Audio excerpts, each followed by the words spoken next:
महानगरपालिका सार्वत्रिक निवडणूक 2025-26 साठी आज सकाळपासून शहरातील सर्व प्रभागांमध्ये मतदान प्रक्रिया शांतता आणि सुव्यवस्थेत पार पडत आहे।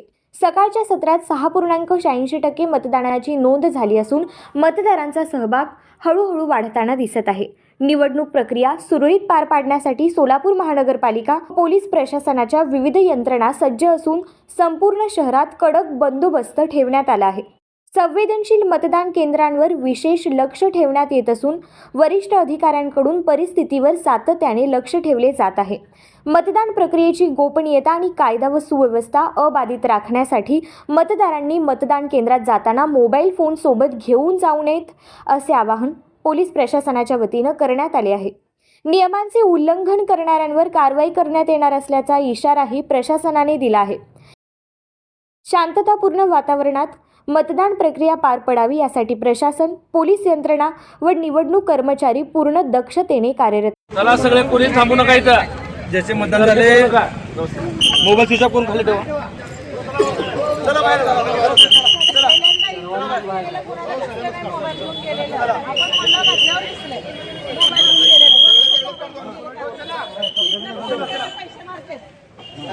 मतदान झालं। चला तिने येईल, तिने गेटच्या बाहेर चला चला उमेदवार। सोलापूर महानगरपालिका सार्वत्रिक निवडणुकीच्या अनुषंगाने आज सकाळपासून मतदान होत आहे। धरमशिराण येथील माझे सहकारी आमचे ज्येष्ठ बंधू राजनभाऊ जाधव, त्याचबरोबर माझे दुसरे सहकारी शांतनुदादा साळुंके यांच्या समेत आमच्या धरमशिराण येथील सर्व आमच्या सहकारी महिला भगिनी यांच्यासोबत आज सकाळी मतदानाचा हक्क बजावला।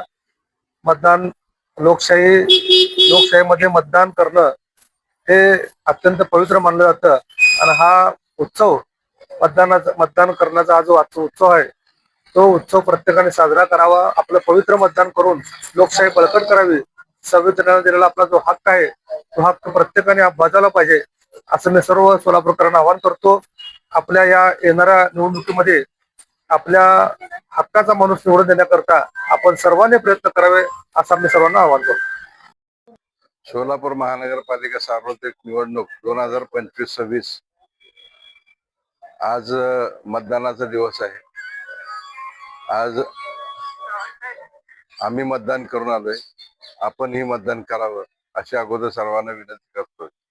लोकशाहीचा चौथा स्तंभ बळकट करण्यासाठी संविधानाने जे अधिकार दिलेत त्या अधिकारावर सर्वांनीच मतदान करावं। आज आम्ही आता धरमशिलाईन मधून जवळजवळ सकाळी 7ला आम्ही आमच्या पूर्ण धरमशिलाईन मध्ये संतोष पवार, शांतनु साळुंके आणि अनेक मान्यवर सर्वजण आम्ही मतदान करावं। आम्ही मतदान केलं, आपणही मतदान करावं। नमस्कार, मी प्राध्यापक उत्तरा बर्डे बचुटे। जसं आम्ही भारतीय जनता पार्टीचे अधिकृत उमेदवार आहे आणि जसं ठरवलं होतं आम्ही आणि आमच्या पार्टीच्या वतीने की विकासाच्या मुद्द्यावरती ही निवडणूक अतिशय सामंजस्य आणि सौजन्याने करायची आहे आणि 15 दिवसात आम्ही त्याच ध्येयावरती काम करून अगदी आज 5 वाजेपर्यंतही आमचं एम तेच असणार आहे की सामंजस्य आणि सौजन्याने सगळ्या नागरिकांना तसंच सगळ्या पोलिसांना सहकार्य करत आम्ही विकासाच्या मुद्द्यावरती ही निवडणूक पार करणार आहे। आम्हाला सगळ्यांचा आदर आहे, मतदारापासून, मीडियापासून, पोलिसांपासून सगळे जे कार्यरत आहे या निवडणुकीमध्ये त्या सगळ्यांचा आदर ठेवून आम्ही या निवडणुकीला सामोरे गेलेले आहे आणि त्याचा परिणाम उद्या आम्हाला नक्की दिसणार। नमस्कार, मी श्रद्धा किरण पवार, प्रभाग 7 ची उमेदवार आहे। मी मतदारांना एवढंच आवाहन करते की लवकरात लवकर येऊन मतदान केंद्रात जाऊन आपलं मतदान नोंदवावं आणि उमेदवारांना बहुमताने विजयी करावं आणि मतदान केंद्रात कोणत्याही प्रकारचा आवाज गोंधळ करू नये ही नम्र विनंती। आज प्रभाग क्रमांक 7 मध्ये मतदारांनी उत्स्फूर्त असा प्रतिसाद दिलेला आहे। भारतीय जनता पक्षाच्या वतीने आमदार विजयकुमार देशमालक, त्याचबरोबर माजी नगरसेविका मंदाकिनी पवार यांच्या निधीतून प्रभागामध्ये 30 ते 35 कोटी रुपयाची कामं झालेली आहेत आणि त्या कामाच्या जीवावर विकासाच्या मुद्द्यावर आम्ही मतदान प्रत्येक होम टोम करून मतदान मागितलेलं आहे। त्यामुळं सर्व नागरिकांचा भरपूर प्रतिसाद आहे। उद्या आपल्याला एक निकाल असं दिसेल, प्रभाग क्रमांक 7 हाय व्होल्टेज म्हणते, पण उद्या हाय व्होल्टेज राहणार नाही। भरघोस मतांनी 4 उमेदवार निवडून येतील।